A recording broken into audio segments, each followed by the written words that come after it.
Manchester United appear to be making strides in their pursuit of RB Leipzig midfielder Dani Olmo. With Sofian Amrabat set to return to Fiorentina following an unsuccessful loan spell at Old Trafford and an aging Casemiro potentially departing the club at the end of the season, Man United may be in need of more talent in the centre of the park. Furthermore, Antony and Marcus Rashford have each endured a torrid season, thereby building a case for United to pursue some new wingers in order to bolster their attacking lineup.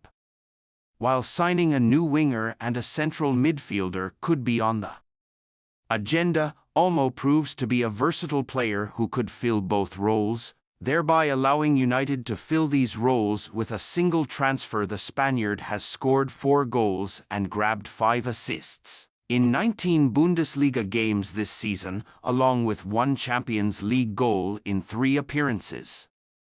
He also scored a hat-trick to seal a 3-0 win over Bayern Munich in the DFL Super Cup.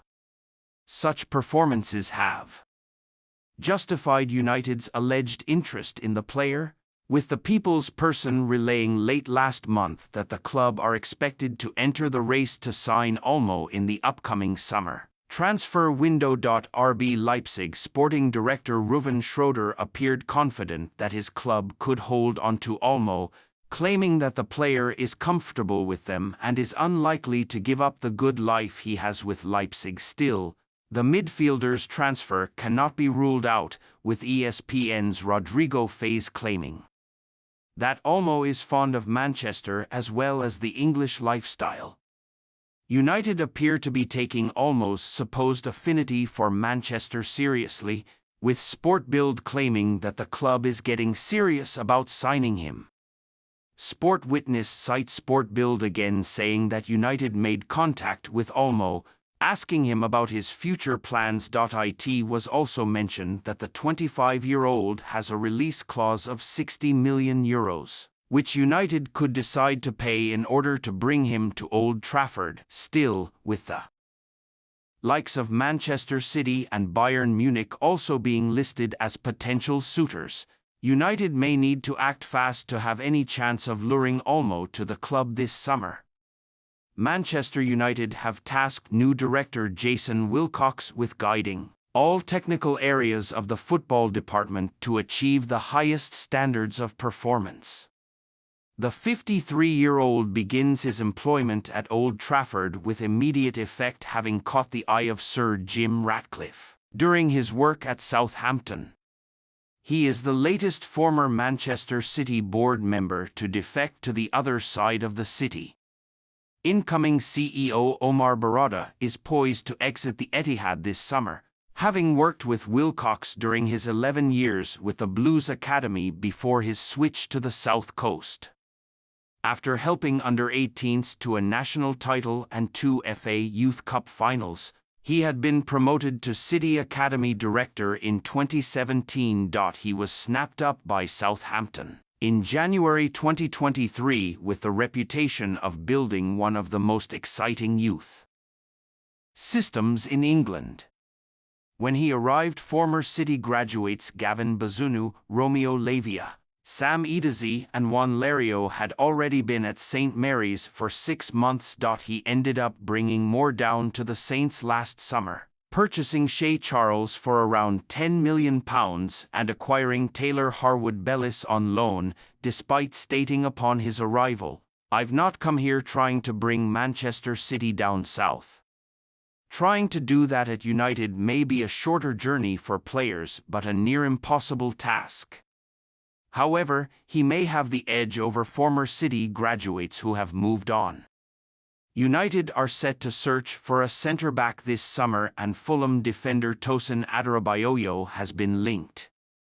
The 26-year-old left City's youth system in 2020 after loans at West Brom and Blackburn, and has now become a mainstay in Marco Silva's setup. He sees his contract expire this summer, and Fulham are rumoured to be pulling together a bumper contract in a last-ditch attempt to keep hold of him.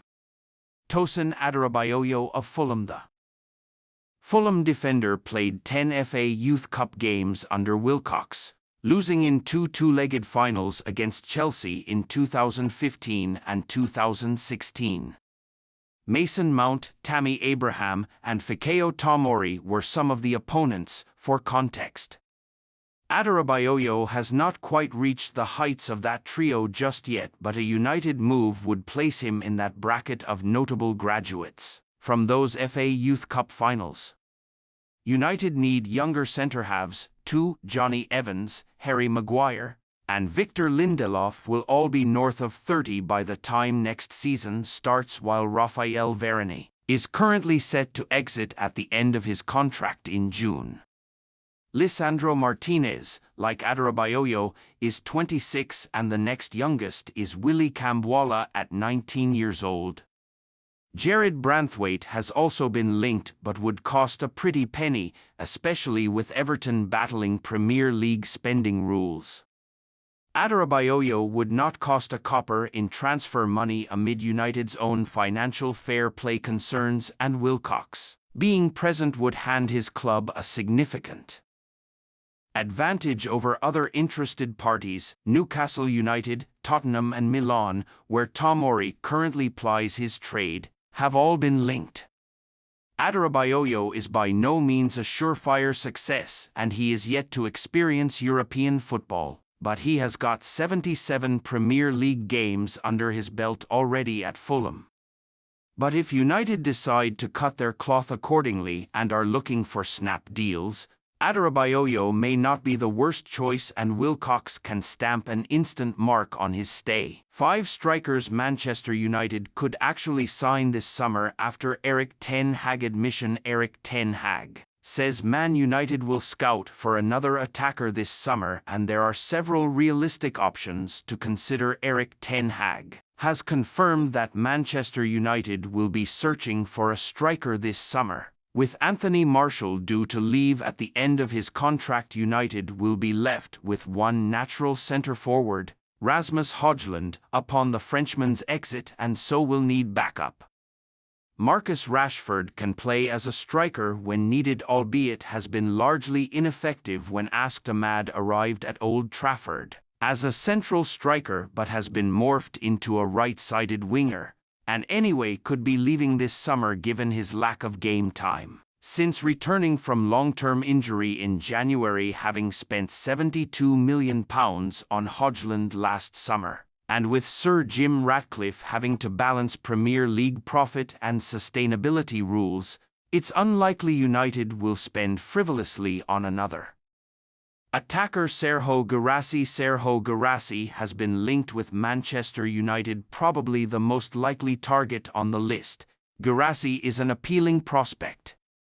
He has 26 goals in 23 matches this season and is the reason why Stuttgart are on course for Champions League qualification. Several reports mooted that United had sounded out an interest in January, and no wonder. The attacker is thought to have a £15 million release clause in his contract. Guirassy has been very open about a move to England too. I cannot hide these things. Everyone knows the Premier League is one of the most competitive leagues in the world, he said in November. But at this time I don't close any doors. There are some very big teams in Europe and it's not focused only on the Premier League. Those comments will only invite more interest in the Guinea star, who turned 28 last month. United might be in for some competition, and without Champions League football will be in a worse negotiation position. Jonathan David of Lille. David is enjoying a fruitful